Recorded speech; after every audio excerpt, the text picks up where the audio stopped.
everybody, it's me, Laura, and I'm back today with another one. This is the Staggered Bullseye cane, and I made it into jewelry. And I thought I'd start right here with some light green, some blue, some magenta and yellow, and I'm doing a standard just bullseye cane is what I'm going to be doing. But I have to make my Skinner blend, so I'm going to compact that down, get that to a really nice blend, and then once I have it all nice and blended the way I have it here, I'm going to take the yellow, I'm going to thread that through on a #1 setting through my Atlas pasta machine, and then eventually I'll take it down to a #4. I'm going to try and thin this out as much as possible and roll this up into my standard Skinner blend cane. Once I have this Skinner blend all rolled up, I'm going to cut off the end, and then I'm going to cut off the two ends where it's just kind of raggedy like that. And this way then you get a really nice, I just love this blend. That green to blue to pink to, I love it. Anyways, you're going to take this particular blend and you're going to roll this up in some black clay, which was set on a #1 setting. And then from here where I have it rolled up, you're going to also roll it out, or roll out some white clay, roll that up also on a #1 setting, and then roll out some more black and wrap it up one more time, again on that #1 setting. And then from here, you're going to start reducing this large cane down. I want to say, once I got all the layers put into this Skinner blend cane, or I should say the Skinner blend, which turned into a bullseye cane, it was around about 1.5 inches in diameter. And then from here, once I get it reduced down, I'm going to cut off my ends. And I want to say I got this thing down to about 1 inch in diameter. So I took it down quite a bit. Once I had this into this longer tube, I then cut it into sections of about 1 inch each, and I had about 4 pieces all together where I had a really nice, decent bullseye cane. From here, I really started to have fun because we brought in our blade and took one of these canes and started cutting it into sections. So right there, 1 inch in diameter. And from there, I brought in the blade and I started off on just the one side here and gave myself about, I want to say, 1/8 of an inch when it came to these sections on this bullseye. It really is up to you how wide you want them, but because I had reduced it down, I wanted enough sections to play with. Now, the more I started looking at this, and I had 7, right? It just didn't quite work for me. So I took the end piece here and I put it back together. I just kind of meshed it back together so I'd have 6 pieces overall. And this works. This will work just fine. I would prefer to have that 7, but I'll show that in a little bit.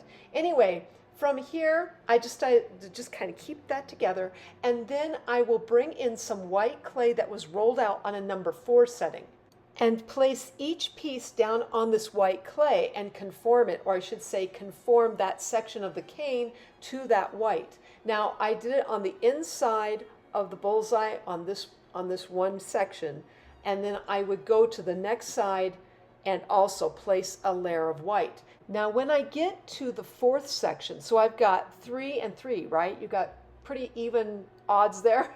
I'm going to flip it and I'm going to put the white on the inside towards the other white section.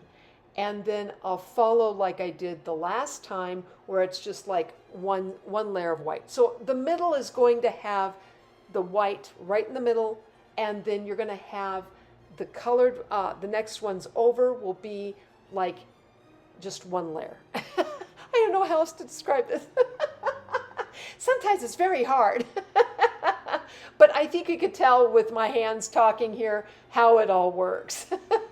So anyways, get all of those sections with one layer of white on one part of it, and then we're going to bring these pieces all together. Okay, so now that I have all of these sections done up, we're going to take each one and we're going to stagger them against the first one, or I should, the next one over, whatever. Anyway, that first one where it's still got the black on the outside, I place that, I flip it over, I place it in, the white is on the outside, and then I've got the white one against the colored portion, and then it's almost like a little bit of a Bargello look, but not quite. And I'm placing this all together in this format, or this look I'm getting. I'm bringing the ends in where the black on the outside is going to be on the inside, and the white will be on the outside. So once you get all of this put together, and I stagger them where I try to keep that black part into the color area and not interfere with the lines of the black and white on the outside of that bullseye cane that we had originally started with. So it's got mainly that black and white up against the color. This is truly how far or how, it's up to you again as to how you want this to look, but this is how I've been doing it. And then I take another piece of white clay that's been rolled out on a number 4 setting, and I just stair step that thing down just kind of like it is, use my knitting needle to kind of mold it into the crevice there, and then put this thing all the way down into the end part of it. Then I'll take the whole thing, trim it up, so it's nice and neat. Bring in some light green clay because we're going to make a couple of logs of this light green. This is going to help give a little bit of detail into the interior part of this. And what I'm going to do though is I'm going to bring in my blade. I'm going to take the whole thing all together and I'm going to cut it in half. Now the first time I cut it, I didn't do a very good job. It was really uneven. Had to reform it back together because it was just too far off, and then recut it so I can get a nice even cut all the way down. You can see on that one, yeah, it was just not right. So I brought it back together, kind of rolled it, figured out where my center was, cut it a little bit more even. So you could tell even sometimes I don't always cut very straight. And then I'm going to take these 2 sections and I'm going to bring them together where we have kind of how do I put this? The bumpy side of this cane will be actually on the interior, and the more, how do I say, conformed side where it almost looks like it's starting to form into a leaf form, that will be on the outside. And I'll place little logs of light green in between each section, filling it up, giving it a really nice look. Once I have that together, I'm going to go ahead, push this all together and reduce it down into a kind of petal-like leaf type formation. So from here, guys, I'm just going to go ahead, I'm going to let you guys watch my hands talk as we create our first staggered bullseye cane.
Okay, so we're going to take that same cane again. Remember, I had 4 of these sections, and we're going to cut it into 6 sections one more time. And this time, we're going to change it just slightly. When I was doing this, and I put in the little white, and you're going to do this again, another set of white clay rolled out on a number 4 setting and conforming it to one side of each of these sections. That's what you're going to wind up doing. But we're going to change it up into how you put the thing together. I liked putting in those little light green logs, right? It makes a really nice look. I do love that. But what if you don't want to go through all that? I thought, come on, we could just be a little bit more sloppy on some of this, right? So as I'm putting these, I would say, sections of that bullseye together on the white, once I have them put all together, I started staggering each of these sections on either side. Now, mind you, we have 6. So you're going to have an off kind of look on the one side, but I thought that's okay. You can do that. I forgot to trim up a little bit, so that's what I'm doing here. Try to do that where you can. Use your scissors or your blade, whichever way you wish to do it. And then what you're going to do is, like I said, stagger each of these pieces where you're going to have an odd number on one side, but that's okay. And you're going to take the one that's in the center and you're going to pinch the point and then fold in all the rest on the bottom there so they all just kind of gather up together. Now, I know this kind of seems like, well, it's kind of a little wonky, but it's kind of fun. I don't know. I like the look of it. I thought it was really neat. And in doing so, I thought, okay, I'm going to pinch the point, and I'm also going to put a light turquoise blue, if you will, registration mark on the top and put one on the bottom. I thought, well, let's play around and see what we get, And that's what you really need to do with cane work. If you're just bored, how often are we bored? Probably not that often, but when we do get bored, take some of your canes, your more simple canes like your bullseye cane, and play with it. See what kind of things you can get out of it just by cutting into it and cutting it into sections and seeing where it goes. You never know what you'll run into or what you'll create when you just go ahead and experiment and have some fun playing with it.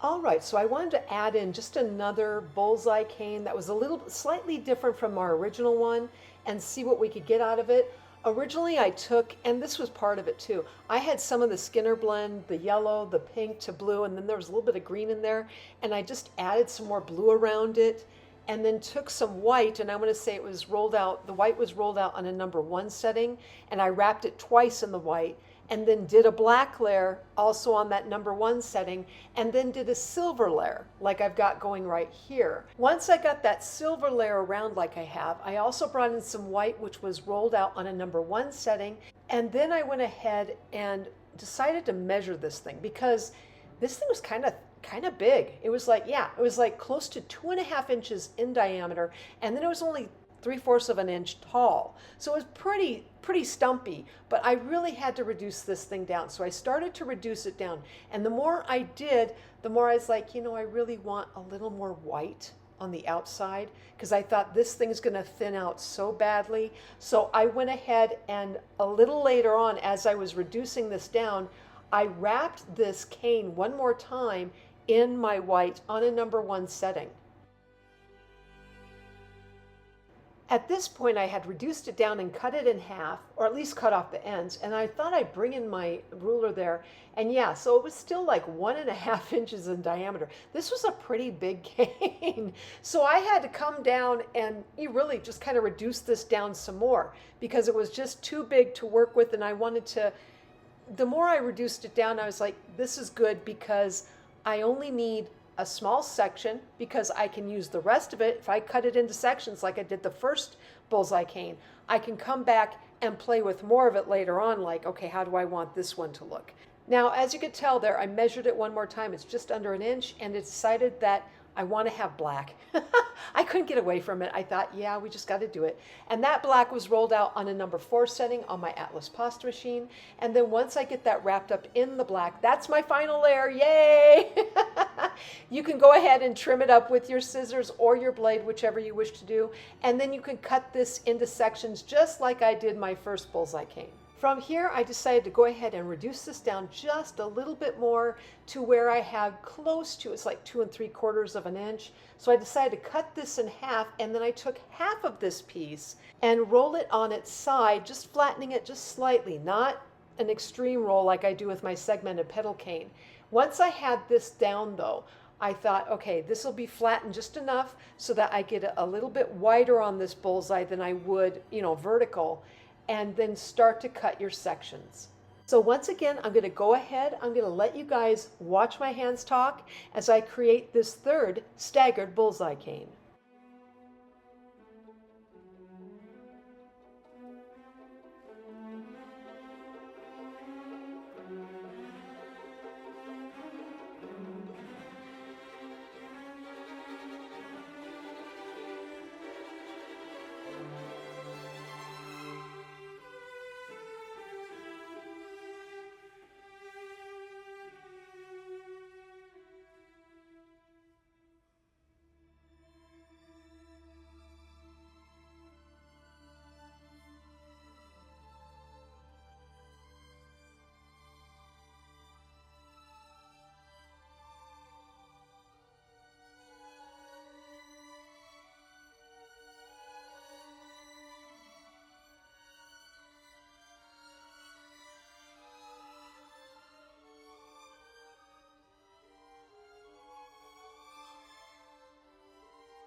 All right, so let's go ahead and make a set of jewelry. And right here, I have a bunch of just different rhinestone bits and pieces and stuff. And I really liked the blue. So I brought in this like plier, and I had kind of doctored the plier up a little bit, but it's nice because it'll hold one piece of a rhinestone area that's got like a little tall piece, and I can break these off. I'm not sure if you guys have ever tried this, but if you have some rhinestone pieces, you're like, I wonder if I could get that off. I mean, try it. See if you could break it in half, because that metal is not always the strongest. The fact that I can even just bust it in half or whatever, that's pretty nice, and clamp it right down at the base of where you want that break to happen, and then just push down. Anyways, I brought in my 2 staggered bullseye canes, and then I brought in a Skinner blend of yellow to magenta cane that I thought we're just going to go ahead and have some fun with this and reduce it down. So I reduced this down. I also reduced down the staggered canes as well. And I wanted to get it down so that it would be about a decent size for the rhinestone jewelry I'm going to be placing into it. And with that said, what I'm going to be doing with that, especially that yellow, more yellowish and green staggered bullseye, this gets reduced down to 3/4 of an inch. I'm going to cut off a couple of slices, and then I'm going to take the Skinner blend cane and use that in concert with it to help start creating our set of earrings. Once I get that done, I'll then bring in a couple more pieces of that same staggered cane and create a pendant piece to match. So from here, I'm going to go ahead and let you guys just watch my hands talk as I put together this whole set of jewelry from our staggered bullseye canes.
At this point, I decided to go ahead and bake that whole set at 275 degrees for about 7 to 10 minutes.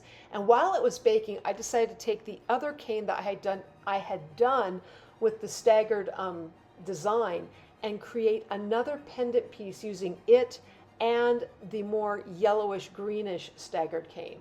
So again, I'm going to go ahead. I'll let you guys watch my hands talk as I put together this other little pendant made from our staggered bullseyes.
Okay, so at this point, all of our pieces have been completely baked through, and I've got the metal embedded in. So I'm taking a little bit of my super glue and attaching that into the clay, and then using a little bit of my liquid clay to attach it into the unbaked black clay, which has been rolled out on a number 4 setting, and placing that down on that sheet.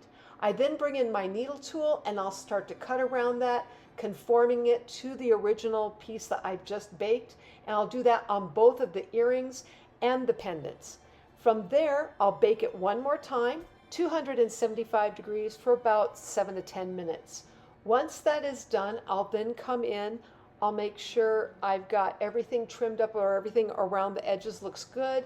And then I'll bring in my rhinestones, and I use a little bit of super glue to place them into my little black dots that I created in my earrings and my pendants. Once I have that, I'll bring in my jump rings, my earring hooks, my chain, and finish up all of the components. So one more time, I'm going to go ahead. I'll let you guys watch my hands talk as I finish up my staggered bullseye jewelry.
All right, so this is the end result of creating my Staggered Bullseye jewelry and canes. Please use this for study and reference. And if you like this video, please bop that like button, subscribe, and leave me a comment. I'm always wondering what you're thinking. Otherwise, I am sending out my biggest hugs to each of you, and I hope you have a fantastic day.